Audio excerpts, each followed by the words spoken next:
Welcome to our Research Like a Pro with DNA series. And we are going to talk today about how to interpret a Gephi network graph. This question and answer presentation really is prompted from this question. What does a Gephi network graph look like with endogamy, pedigree collapse, or none of those scenarios? And this is such a great question because our DNA is all so very different. And so our Gephi network graphs will look very different as well. So here's our outline, what we'll talk about in this next few minutes. We're going to talk a little bit about the definitions of these and what these really look like, how you can see these in your DNA. So we'll talk about multiple relationships, pedigree collapse, and endogamy, and the difference between those. And we'll see examples of network graphs for each of those. And then I'll show you some examples when you don't have that and what that looks like. So hopefully that'll give you an idea of how to interpret a graph a little bit better. So first, let's talk about this idea of multiple relationships. What does that mean? And we have found that in the past, sometimes people would confuse this with pedigree collapse, but there is a big difference. So what it means to have multiple relationships is being related to a DNA match on more than one of your family lines. So for example, here is my great-grandfather, Doc Harris, and my great-grandmother, Alice Frazier. They are the children of this Harris couple and this Fraser couple. And then their siblings married. So Sophie is Doc's sister, Ellis is Alice's brother, and they share the same parents. They were siblings married, and they had children, and they had children, and I'm one of their grandchildren or great grandchildren.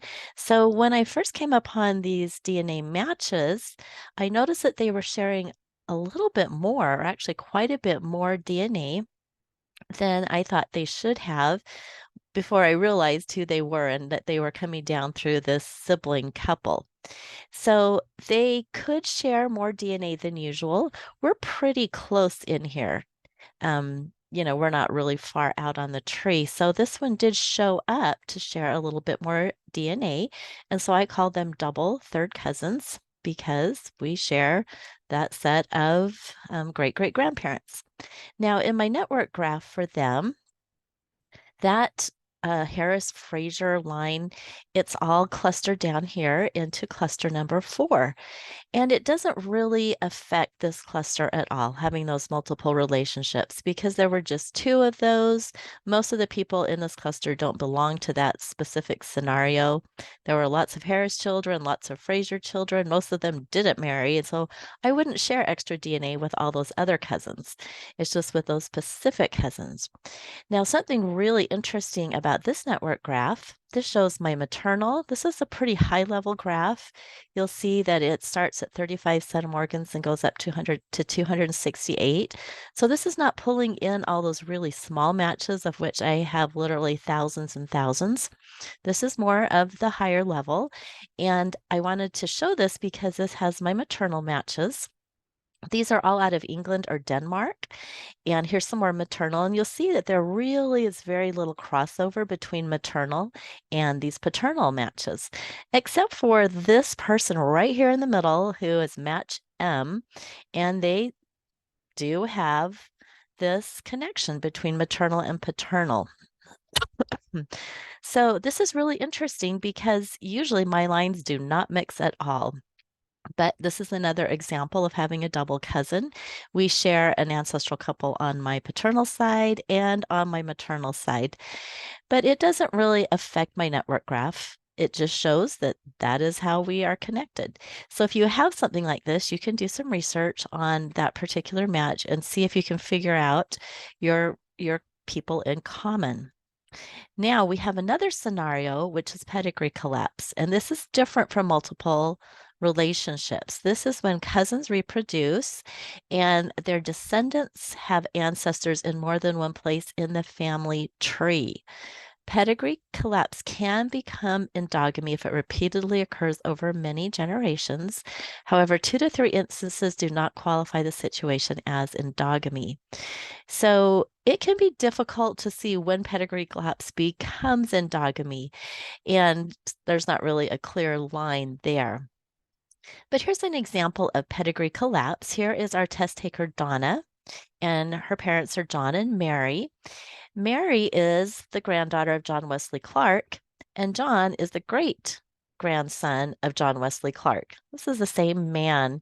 And so it just so happens because of the intermarriage between this family, and there are a few other instances in this line, that she has got the same person in two different places on her family tree. And so Joan here, Joan is coming through James. James, this is the same line right here, but she's going to share a little bit more DNA with Joan, very likely because of this placement in the tree.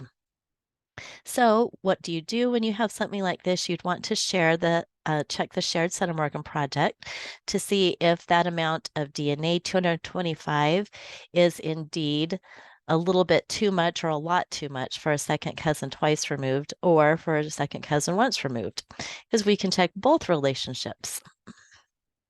So I am going to skip that. We'll come right back to that.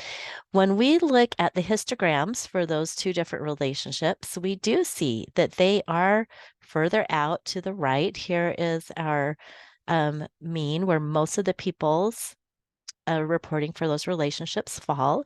And in both cases, they are off to the right, especially this one for second cousin twice removed is a lot more. And so if we see something like this and we think possibly there might be a situation of pedigree collapse, this might give us a clue to look for that in the tree. Now, what does it look like if we have a network graph? Well, when you have a network graph with pedigree collapse, it can become much more difficult to tease out how you're connected to another DNA match. Now, in this case, with Donna, the impact is pretty severe because her maternal great grandparents are also her paternal second great grandparents. Now, if we were to take Donna's grandchildren and look at a DNA network graph for them, perhaps it would separate out better. Because the segments are lost with each additional generation, pedigree collapse doesn't have as much effect downstream of the generations as it does with someone like Donna when it's pretty close in. Another factor in this is that Donna does have a significant amount of Native American heritage, and we know that there was a lot of intermarriage in the community that she comes from. So she could also have some endogamy, which might be another reason why we're seeing such a large intermarriage, such a large cluster here. And so she does have some that separate out that are likely not as involved in this pedigree collapse, but this makes it difficult to use to really delineate any kind of a cluster. So I wanted to go back to this idea about tips for working with multiple relationships as we're kind of talking about pedigree collapse. We want to be careful we don't look at that and just assume multiple relationships is pedigree collapse. And what we can do is really work on those trees, building the complete trees for the DNA matches to check for that. And then, of course, use the shared centimorgan project tool. And then it's the same with both multiple relationships and with pedigree collapse, that it affects it more in close relationships than in more distant ones. And so just be aware of that. Now we have the same type of takeaways for pedigree collapse, that it will be noticeable for the close descendants, but downstream it won't be as largely affected. And if you do suspect you have this, you'll just really carefully want to evaluate and recognize it'll be more difficult to cluster your DNA matches. But one of the things you can do is really use your diagrams to your best use. And so you'll want to carefully diagram out all the different DNA matches and how they connect. So, a cluster chart may not be as useful for you with pedigree collapse. All right, so before we get to endogamy, we'll come back to takeaways and tips for endogamy, but first let's discuss what endogamy actually means. We have got endogamy when we have pedigree collapse that goes on and on and on, where It's over many generations, not just two or three instances of pedigree collapse, much more. And this is usually when you have people reproducing within the same populations for hundreds of years. So generations and generations. We usually see this for cultural, religious, or geographic reasons. And some of the common endogamous populations are Ashkenazi Jewish, Pacific Islanders, French Acadians, and Amish. So what does a network graph look like with endogamy? Well, much like the pedigree collapse network graph looked like, except for it didn't have anything else separated out, we have basically two huge halves of matches here, and we don't really even have any clusters at all. So this individual has Native American and Hispanic ancestry, and they're all out of New Mexico. And there are 100,000 DNA matches on Ancestry, and 72,000 of those are distant matches that share very small amounts, 6 to 20 centimorgans. So this graph even went above, usually we try to get down to maybe 20 or 35. This one started at 68 and only went to 90 and still looked like this. So, what is the effect on genetic genealogy when we have something like endogamy? Well, those DNA matches share many, many small segments, and it makes it look like their total DNA is larger. So you may think that they're a closer cousin than they are, but actually they are just a distant cousin. And they have many shared common ancestors far back in time. So it gets really difficult to predict relationships in a scenario like this. So you can see here that almost everyone shares DNA with almost everyone else. So let's go back to our takeaways and tips for endogamy. Pedigree collapse can turn into endogamy, and it can be difficult to know where one ends and the other begins. So you can see you really can't cluster matches, and you might be dealing with inflated amounts of shared DNA that don't reflect the correct relationship, but this is not always the case.